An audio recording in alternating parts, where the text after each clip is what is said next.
ब्राह्मणवाद के खिलाफ अपनी लेखनी से विद्रोह करने वाले महान संत कबीर दास जी की वाणी आज भी जातिवाद और भेदभाव के खिलाफ संघर्ष का रास्ता दिखाती है। बहुजन परंपरा में कबीर जैसे महानायकों का जीवन हम सबके लिए एक प्रेरणा है। इसीलिए हम आपके लिए लेकर आए हैं बहुजन नायक कबीर के 10 ऐसे दोहे जो ना सिर्फ जातिवाद, पाखंडवाद और ब्राह्मणवाद की मुखालफत करते हैं बल्कि हमें अन्याय के खिलाफ संघर्ष करने की प्रेरणा भी देते हैं। तो आइए शुरू करते हैं। जाति ने पूछो साधु की, पूछ लीजिए ज्ञान, मोल करो तलवार का, पड़ा रहन दो म्यान। कबीर कहते हैं कि ज्ञान का महत्व किसी की जाति या धर्म के आधार पर नहीं होता। ज्ञानी व्यक्ति की जाति और धर्म को किनारे करके उसका सम्मान करना चाहिए। कबीर उदाहरण देते हुए कहते हैं कि जिस तरह से मुसीबत में तलवार काम आती है, न कि उसको ढकने वाली मयान, उसी तरह किसी मुश्किल में सज्जन का ज्ञान काम आता है, न कि उसकी जाति और धर्म। कबीर यहाँ ज्ञान पर सिर्फ ब्राह्मणों के एक अधिकार को चुनौती दे रहे हैं। वेद पुराणों को रटकर खुद को ज्ञानी कहने वाले ब्राह्मणवादियों ने इंसान और इंसान में जन्म के आधार पर भेद किया, लेकिन कबीर भेदभाव का नहीं, इंसान और इंसान में प्रेम का संदेश देते हैं। वो कहते हैं, पोथी पढ़ी पढ़ी जग मुवा, पंडित भया न कोई, ढाई आखर प्रेम का, पढ़े सो पंडित होई। यहाँ कबीर बताते हैं कि लोगों ने तमाम पोथी पत्र और ग्रंथ रट लिए, लेकिन असल मायनों में कोई भी पंडित नहीं बन सका, क्योंकि उनके अंदर दूसरे इंसान के लिए प्यार नहीं है। कबीर कहते हैं कि इस खोखले ज्ञान की जगह अगर ढाई अक्षर के शब्द प्रेम को पढ़ लें तो आप असली पंडित बन जाएंगे, यानी समाज के सभी वर्गों जातियों के साथ समानता का व्यवहार करेंगे। लेकिन 15वीं शताब्दी में जब कबीर ये सब लिख रहे थे, तब कथित ऊंची जाति के लोग अछूतों की छाया से भी खुद को दूर रखते थे। किसी अछूत को देखकर ना जाने कितनी गालियां देते होंगे। इस पर कबीर कहते हैं, ऐसी बानी बोलिए मन का आपा खोए, औरन को शीतल करे आप हूँ शीतल होए। कबीर कहते हैं कि किसी भी व्यक्ति के लिए हमें ऐसी बातें नहीं बोलनी चाहिए जिससे सुनने वाले को दुख हो और आप अपना आपा ही खो बैठें। हमें हमेशा ऐसी वाणी बोलनी चाहिए जो सामने वाले को खुशी दे। जब आप दूसरे व्यक्ति से अच्छी बातें बोलेंगे तो आपको भी अच्छा लगेगा। हमें अपने घरों में ये बातें सिखानी चाहिए ताकि वो किसी जाति या धर्म देखकर उसकी जाति और धर्म के आधार पर उसके प्रति नफरत जाहिर ना करें, क्योंकि जिन्हें आप जातिवादी ताने देते हैं, अगर उन्होंने प्रतिकार किया तो आप पर भारी पड़ सकता है। कबीर का ये दोहा इस संदर्भ में भी समझा जा सकता है। वो कहते हैं, तिनका कभू न नींद दिए जो पावंतर होए, कभू उड़ी आँखिन पड़े तो पीर घनेरी होए।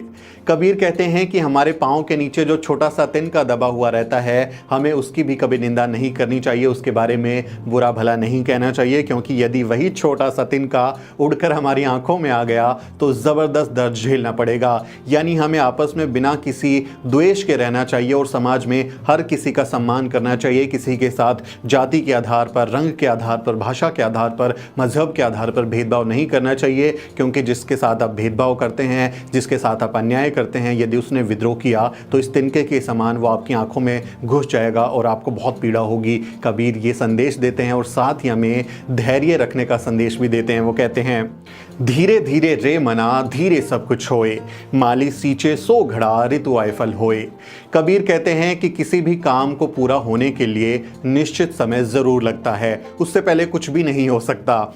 इसीलिए हमें अपने मन में धैर्य रखना चाहिए और अपने काम को पूरी निष्ठा से, पूरी ईमानदारी से करना चाहिए। कबीर यहाँ हमें उदाहरण देते हुए समझाते हैं कि यदि माली किसी पेड़ को 100 घड़े पानी से सींचने लगे तो क्या उस पर तुरंत फल आ जाएगा? नहीं, तब भी फल आएगा जब ऋतु आएगी, उसका समय आएगा, तभी फल आएगा। इसलिए हमें धीरज रखते हुए अपने कार्य को करते रहना चाहिए, समय आने पर ही फल जरूर मिलेगा। इस दोहे से हम ये भी समझ सकते हैं कि कबीर तर्क और विज्ञानवाद को वैल्यू देते हैं, वो उसको तरजीह देते हैं। हिंदू धार्मिक ग्रंथों में मुख से बच्चा पैदा होने, सूर्य को खा जाने और पहाड़ को उंगली पर नचाने जैसी कहानियों को बड़ा चढ़ाकर पेश किया गया है, लेकिन कबीर कहते हैं कि तर्क का इस्तेमाल करो और पाखंडवाद से दूर रहो।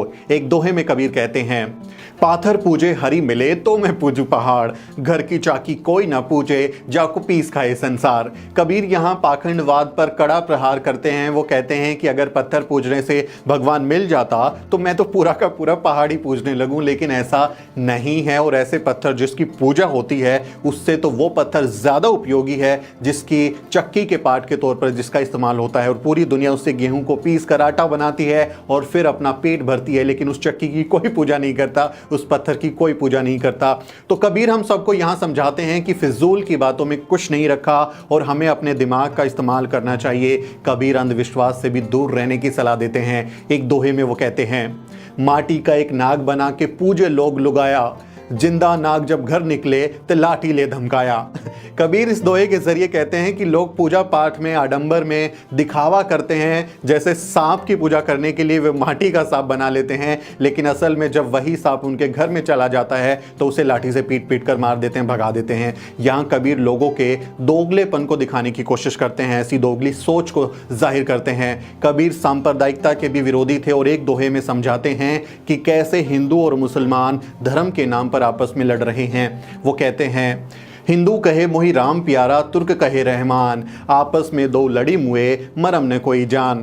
कबीर कहते हैं कि हिंदू कहता है कि मेरा ईश्वर राम बड़ा है और मुस्लिम कहता है कि मेरा अल्लाह बड़ा है। इसी बात पर दोनों धर्म के लोग लड़कर मर जाते हैं और उसके बाद भी कोई सच नहीं जान पाता।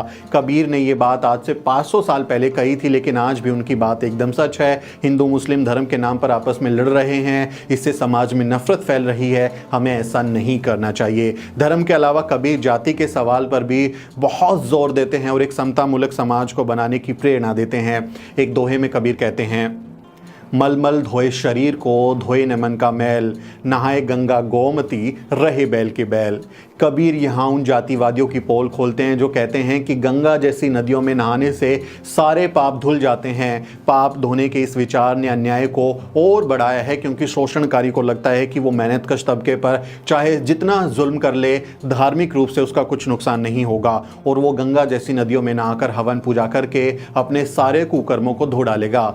लेकिन कबीर इस मानसिकता पर चोट करते हुए कहते हैं कि गंगा या गोमती में नहाने से तुम्हारे मन का मैल नहीं धुलने वाला, फिर भी तुम एक बुरे आदमी रहोगे। कबीर ये भी बताते हैं कि कैसे पाखंडवाद के नाम पर कुछ लोग हमें बेवकूफ़ बनाते रहते हैं। एक दोहे में वो संदेश देते हैं, कबीरा कहे ये जग अंधा, अंधी जैसी गाय, बछड़ा था सो मर गया, झूठी चाम छटाए। कबीर यहाँ आगाह करते हैं कि कुछ लोग इस दुनिया को अपनी दुकान की तरह इस्तेमाल करते हैं और अपनी दुकान चलाने के लिए दुनिया को अंधा बनाए रखते हैं। वो उदाहरण देते हुए समझाते हैं कि जैसे जब गाय का बछड़ा मर जाता है तो उसका दूध निकालने के लिए लोग बछड़े की खाल में भूसा भर के गाय के सामने रख देते हैं और गाय को लगता है कि वो उसका बछड़ा है और वो उसे अपना बछड़ा समझकर चाटती रहती है और मालिक उसका दूध निकाल लेता है। कबीर यहाँ समझाते हैं कि जिस तरह से एक विवेकहीन गाय सच नहीं पहचान पाती, उस तरह से लोग ये नहीं समझ पाते कि कैसे धर्म और पाखंडवाद के नाम पर उनका मूर्ख बनाया जा रहा है। गाय की तरह पाखंडी लोगों को बेवकूफ़ बनाकर उनका दूध यानी धन और संपत्ति लूटते रहते हैं। धार्मिक गुरुओं और मंदिर मठों में दंडवत होने वाले बहुजन समाज के लोगों के लिए कबीर की ये सीख आज भी सबसे ज़्यादा अहम हो जाती है। हमें ये पहचानना होगा कि कौन हमें गाय की तरह बेवकूफ़ बनाकर मलाई खा रहा है।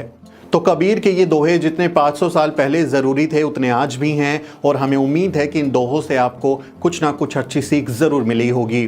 बहुजन परंपरा से आने वाले कबीर जैसे महानायकों की वाणी हम सब के लिए किसी प्रेरणा से कम नहीं है और समता मूलक समाज को बनाने का जो ख्वाब हमारे महानायक और महानायिकाओं ने देखा था, उसे हम उन्हीं के विचारों पर चलकर सच कर सकते हैं। ये वीडियो आपको कैसा लगा कमेंट के ज़रिए ज़रूर बताएं और अगर आपके पास कोई सुझाव है तो वो भी दें और इस वीडियो को ज़्यादा से ज़्यादा शेयर करें ताकि हमारे समाज के लोग कबीर के विचारों से लाभ उठा सकें। मेरा नाम सुमित चौहान है और इस वीडियो को बनाने में मेरी मदद कर रही हैं मेरी सहयोगी अजरा परवीन। आपसे अपील है कि हमारे चैनल को सब्सक्राइब ज़रूर करें और वीडियो को भी शेयर करें। ये वीडियो कैसा लगा हम आपकी राय को ज़रूर पढ़ेंगे। अगले वीडियो में मिलते हैं साथियों।